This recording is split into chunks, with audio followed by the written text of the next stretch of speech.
சைவத்தை ஆதரிக்கக்கூடிய கிறிஸ்தவர்கள் தங்களுக்கு ஆதாரமாக காட்டக்கூடிய வசனம் ஆதியாகமம் 1ஆம் அதிகாரம் 29வது வசனம்.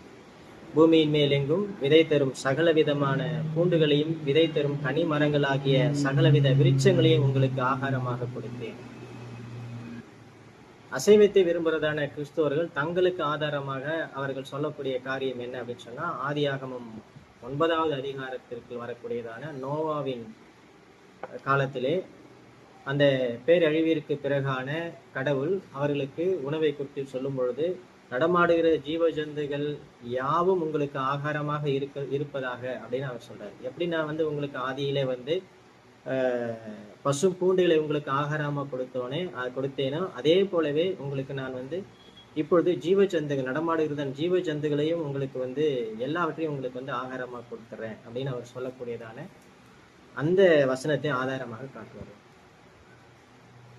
அப்ப மூன்றாவது ஒரு வகையான கிறிஸ்தவர்கள் என்ன அப்படி சொன்னா, நான் வெஜிடேரியனை ப்ரிஃபர் பண்றதான கிறிஸ்தவர்கள் அங்கேயும் அவர்கள் என்ன செய்வார்கள் சொன்னா, லேவியர் ஆகமத்துல இருக்கிறதான இஸ்ரேல் ஜனங்கள் கொடுத்ததான அந்த உணவு கட்டுப்பாடுகளை மேற்கோள் காட்டி, இந்தந்த உணவு நம்ம சாப்பிடலாம், இந்தந்த உணவு நம்ம தள்ளிடலாம், அதெல்லாம் சாப்பிட வேணாம். அப்ப சுத்த உணவுகளை குறித்து அவர்கள் பேசுவார்கள்.